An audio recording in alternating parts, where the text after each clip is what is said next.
First, God does not exist. But don't worry, what does exist is good, as opposed to evil. So if you believe in God, you believe in good, and that's as it should be. You are just fine. If you believe in evil, then you probably need a whack on the back of the neck with a big fucking stick.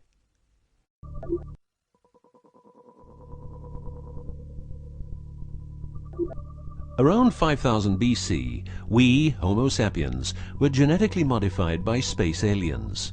These aliens first landed where the river Euphrates enters the Persian Gulf. The reason is that in that area, a high concentration of what is called monatomic gold is found in the seawater, while nowadays the highest concentration is found on the islands of Hawaii. The aliens were members of the Anunnaki Empire, and were on a quest to find this metal that is supposed to enhance and repair all bodily functions and stop the body from aging. Monatomic gold is what is called a superconductive metal. Superconductivity means that if you transport, for example, electricity through a line made of this material, you would not lose any energy as a result of heat dissipation. So if you input 100% of energy, you also output 100% of energy. Now apply this principle to your brain, which is a huge sensitive electrical machine. The monatomic gold makes your neural pathways act like quantum drive superhighways. This means that all your senses will receive input optimally. In turn, these inputs will be processed optimally, and those parts of your brain you don't use will become more active, so enhancing your memory, making you better understand problems, allowing you to sense evil, detecting lies, becoming telepathic, and even being able to time travel in your mind by seeing the past or the future.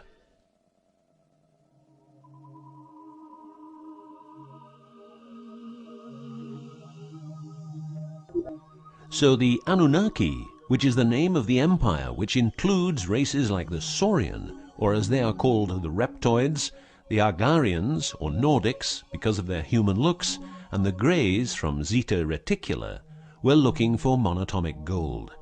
This involved enormous effort because it had to be extracted from seawater, or by processing it in such a way that the gold, usually in pairs of 8 atoms per molecule, could be separated into individual particles. In this fashion, the monatomic elements were separated from the multi-atomic cousins. In a similar way, uranium-235 is produced. For the use as intelligent slaves, the Anunnaki took a man, let's call him Adamski, and took out a part of a rib. This is because the rib is a part of the human body that can be removed without causing too much damage, and because the rib contains bone marrow, it's a perfect source for DNA. The Anunnaki modified the DNA for a better manipulation of the humans and implanted it into a woman, let's call her Mulva. Mulva then had children with Adamski, and their children were, just like Mulva, genetically modified. These humans worked for the Anunnaki, but not a lot of humans knew about the Anunnaki, and then, for some reason, the Anunnaki disappeared. An interesting detail is that the symbol for human DNA resembles the word Yah, which is God, but surely this is a coincidence.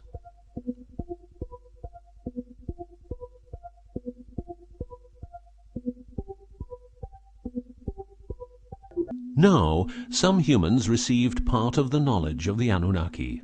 The last known humans were the Jewish people who carried the Ark on their journey from Egypt to the Promised Land. Before them, the Ark was in the lands of the Sumerians, Babylonians, and Tibetans. This Ark, not the Ark of Noah, was known to have powers beyond human imagination. It could levitate and deliver the fire of stars, a dangerous firework-like display of power that occurred when the monatomic elements became unstable. To make them stable again, you needed to know certain secrets, and with those secrets you could preserve the Ark and thus its powers. The humans who were close to the secrets of the Ark had long and prosperous lives. The best known was Methuselah, who lived to the age of 950. Wherever the Ark is, the culture thrives, and over the centuries it moved from Jerusalem to Rome to London, and is now supposed to be in the United States of America. The Ark always moves west, and will always keep moving west. From the very beginning, the people who own the Ark have never given it away, and great care is given to preserve the bloodline's purity of the holders of the Ark. Renowned conspiracy theorist David Icke studied the bloodline of George W. Bush. This he traced back all the way to the Sumerians, a people who lived in the southeastern part of what is now known as Iraq, where the river Euphrates meets the Persian Gulf.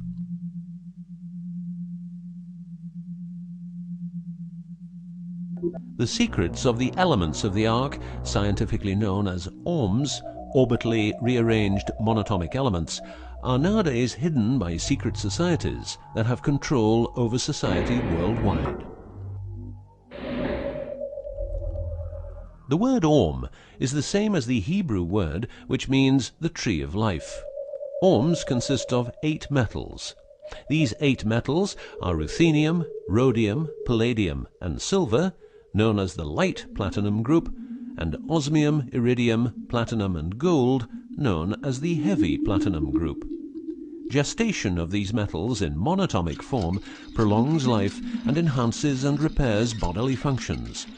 By following what is called a wide-spectrum diet, we can provide our bodies with monatomic superconductive elements. In other words, by eating a lot of grapes, carrots, all blue and dark red fruit and vegetables, and also much other fruit, vegetables, and fish.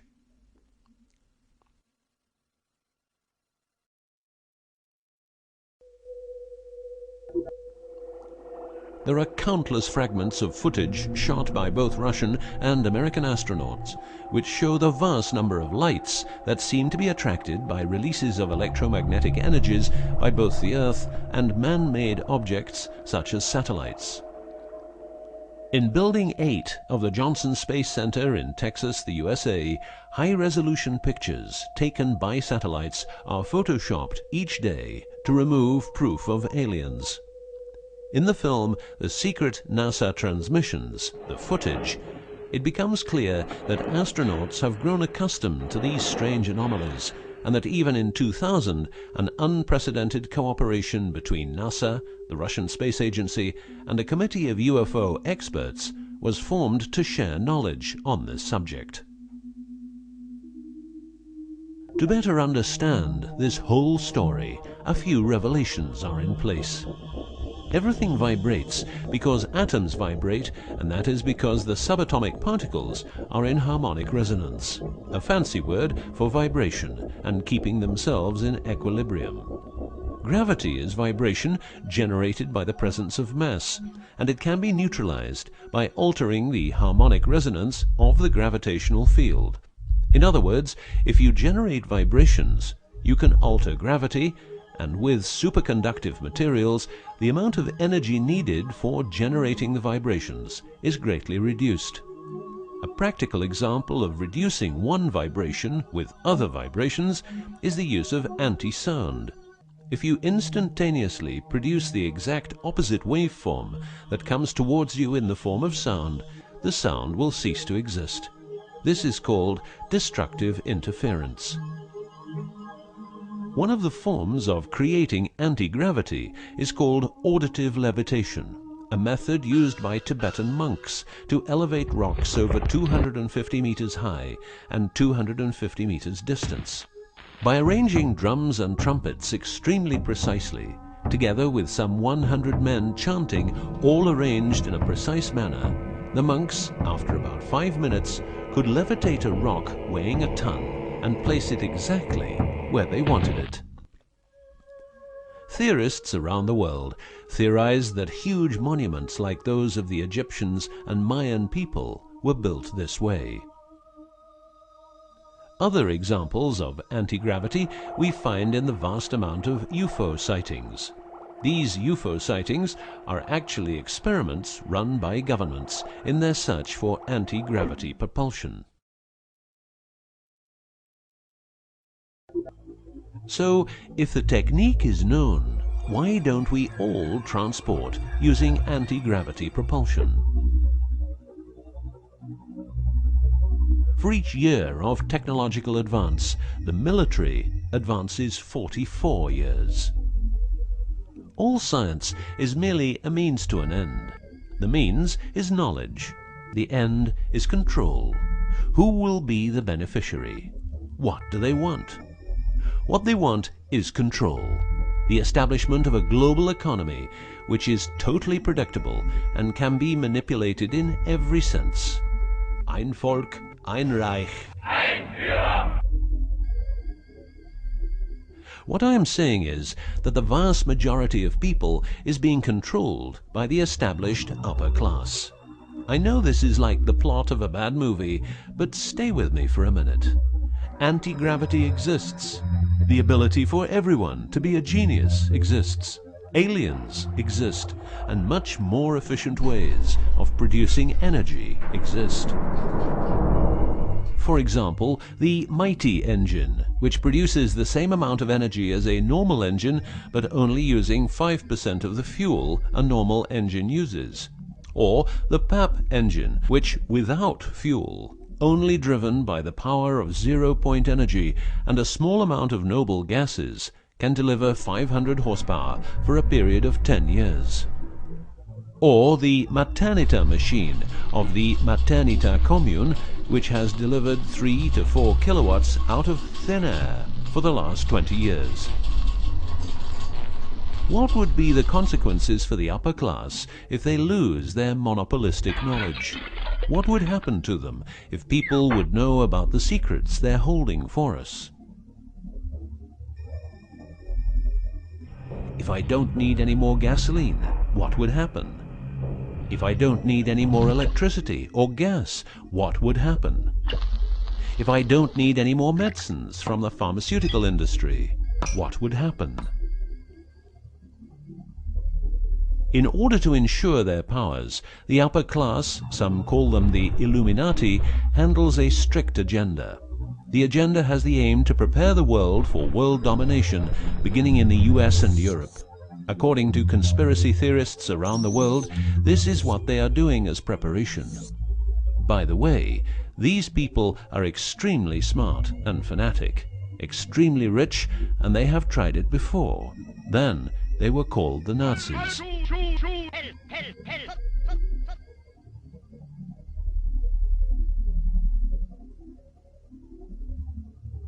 Although what you are going to see and hear sounds very peculiar, remember that a lot of people, for instance, ex-personnel of the US and UK armed forces, have been brutally murdered for making their information public. Let's begin with 9/11, but first a little history. What the Second World War did for the US is that it gave the country such an economic lead that it could easily grow more comfortable in its already powerful role. The industry of war gave everybody jobs, and therefore everybody could start consuming. Marshall aid gave Europe the economic impulse it needed. In other words, war leads to flourishing economies and leaps forward in technology. The process of transformation, even if it brings revolutionary change, is likely to be a long one, aside from some catastrophic catalyzing event like a new Pearl Harbor. These are the words of a neocon think tank whose members count people like Dick Cheney, Wolfowitz, and Donald Rumsfeld. What it says is that America needs a war to transform into its next shape, and 9/11 is our new Pearl Harbor. In the manipulation of people, one of the strongest weapons is to make people believe someone else did it. What I'm trying to say is that the US government is trying to make the people believe Osama did it. But did Osama do it? Did you know that 6 weeks before the WTC towers collapsed, the owner had a new insurance policy made up, ensuring that the owner, if the towers would collapse due to a terrorist attack, would receive the amount of $3.5 billion. The owner, because 2 towers went down, tried to claim 2 times $3.5 billion, but only received 2.2. What happened to building number 7?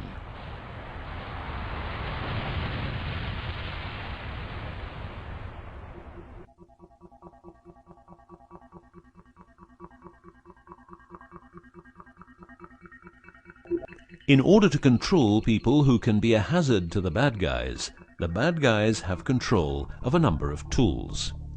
One of these tools is the remotely operated electromagnetic frequency weapon. These use microwave, ELF, extremely low frequencies, and acoustic frequencies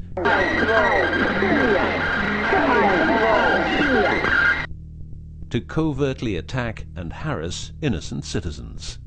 The use of frequency weapons on humans for behavioral control and murder is not new. For well over 50 years, neuro-electromagnetic frequency weapons have been perfected for their covert use in warfare. These classified, non-lethal or silent weapons, as they are known in the trade, have also been perfected by experimenting on an innocent and unsuspecting public since their early development. Directing a beam of frequencies to a human can cause a series of effects.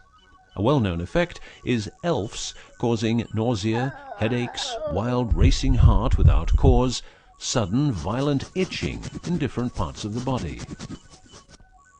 A frequency weapon can look like this, or like this. Its shape depends on how frequencies have to be directed to the target. Did you know that the US Patent and Trademark Office holds a vast amount of patents for machines which can be used in direct or subliminal mind control systems? Here are a few. Method and system for altering consciousness. Superimposing method and apparatus useful for subliminal messages. Subliminal message generator. Enough about the frequency weapons. Check this link to learn more.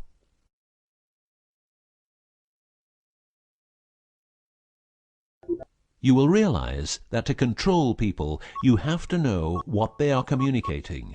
So in the 1950s, the UK and USA decided to set up the world's biggest espionage network to make sure all communications between Russians and spies or allies were monitored. This system has continuously been updated since the day it became operational. The system's name is Echelon and consists of a vast network of listening posts, extremely advanced computers, an enormous number of people, dishes, and taps. Echelon's computers capture every communication via internet, GSM, UMTS, landlines, TV and radio broadcasts, satellite communications, private, military, and diplomatic, and listens to every word. The computers work with a list of keywords, and when a message contains one or more keywords, the message is directed to a specialist who examines the message. If it is suspicious, further action may be taken. Echelon centers are around the world, but here are the best-known locations. Menwith Hill, North Yorkshire, England. HARP, Remote Mind Control Computer Center, Alaska. Pine Gap, near Alice Springs, Northern Territory, Australia. Pine Gap has a complex of radomes, a huge computer room, and about 20 support buildings. The signals analysis section of the computer room is staffed exclusively by CIA and NSA analysts. Within the USA, Australia, and the UK, the NSA can plug into every telephone call and message entering, leaving, or transiting the country. The NSA is also constructing a network of towers up to 500 feet high, each tower at a distance of 200 miles from each other and stretching from the east to the west of the US. The network is called GWEN, Ground Wave Emergency Network. This network transmits very low frequencies combined with ultra-high frequencies and is used in case the communication systems in the US are rendered useless because of a nuclear attack. Coincidentally, the frequencies of GWEN coincide with the frequencies being used by frequency weapons. Also coincidental is the fact that mobile telephone systems like GSM and UMTS also operate in the same frequency areas as some frequency weapons. To further prepare for global domination, the secret US government, led by the corrupt holders of the Ark, also known as the Illuminati, or the New Global Union, or the New World Order, or just plain Nazis using the Eye of Lucifer as their symbol, has started building since the 1940s large underground bases with every commodity you can think of. These bases are basically large cities underground, connected by high-speed magneto-leviton trains that have speeds up to Mach 2. According to Phil Schneider, the black budget is a secret budget that garners 25% of the gross national product of the United States. The black budget currently consumes trillions of dollars per year. Presently, there are over 129 deep underground military bases, or DUMBs, in the United States. These underground bases were built using nuclear-powered laser drills that can drill 7 miles per day. Also, dedicated nuclear explosions were held to create large underground spaces. A lot of contractors work in these places, but never more than 3 to 4 weeks. Always under strict supervision, and before entering a site, they are warned that if they talk about what they see, it will cost them their lives. As mentioned, men are the result of a genetic modification by space aliens. These aliens have been on Earth for a long time and lived in large underground cities all over the world.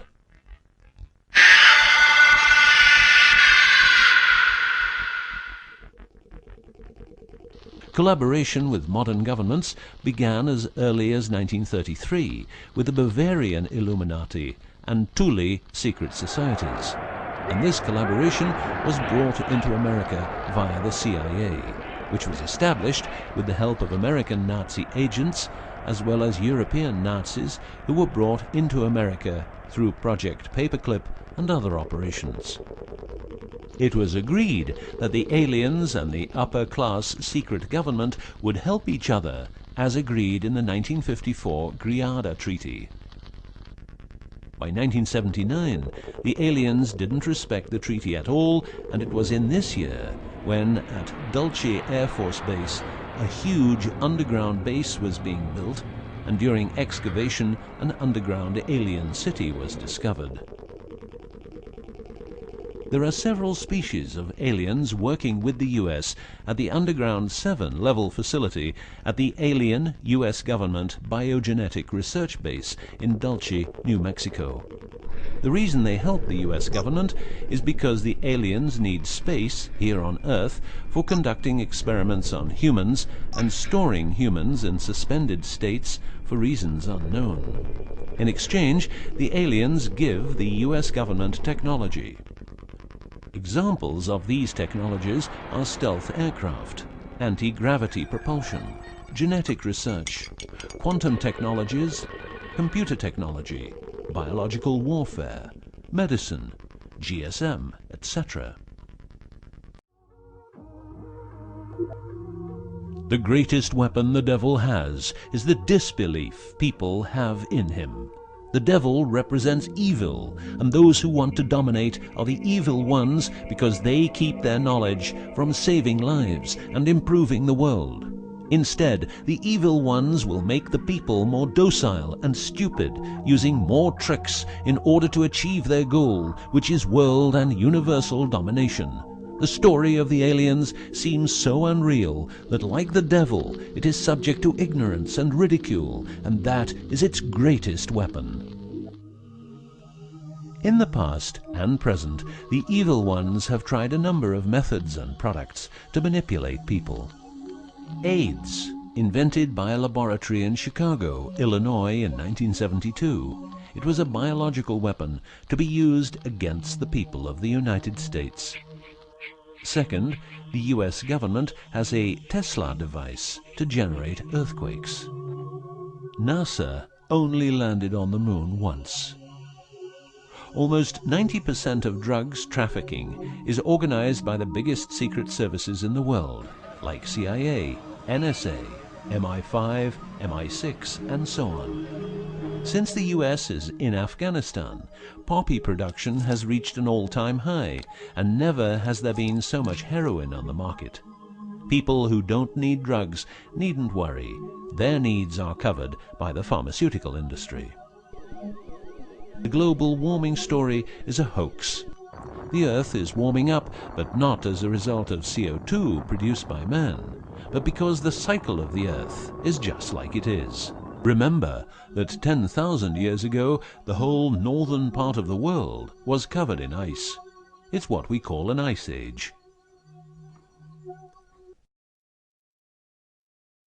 The Ark, in its recent form, started its journey in the deserts of Egypt and was carried to the Holy Land by the Jewish people. In Jerusalem, the Ark started its journey around the world heading west. Everywhere the Ark has been, one or more obelisks are erected as a symbol of establishment. In the future, the Ark will travel to China, Russia, Iran, until it reaches Jerusalem again, which means the whole world will be under the influence of Lucifer's eye. That will be the moment the Anunnaki Empire will settle and rule Earth uncovertly. On many important sites in the world, buildings carrying symbols of Lucifer's return are common. The best known example is the Pentagon, which suggests a pentagram referring to the Jewish symbolism and the symbolism of the Ark. Another example is the Israeli High Court. It's a building with dozens of satanic and secret symbols. Like the eye of Lucifer, an inverted cross you can walk on. Its numerical anomalies. It was built in exactly 750 days. Used exactly 250,000 stones, all hand-laid, and was funded by the Rothschilds, the founders of the central banks and the World Bank. These buildings celebrate the coming of and will serve as headquarters for the evil ones. From here, every communication will be monitored. The underground cities will then be used as detention camps, where the bodies of resistance people will be converted into soulless zombies. The army of the NWO and its intelligence agencies will be able to track and trace everybody on Earth and influence their opinions or simply dispose of them. Socially, everybody will be watched by their neighbors and friends and mobbed if they have different opinions. The rich, richer and smarter, the poor, poorer and dumber, will support the pyramid with Lucifer's eye on top, as it has always been. This will be the future, and the future is now.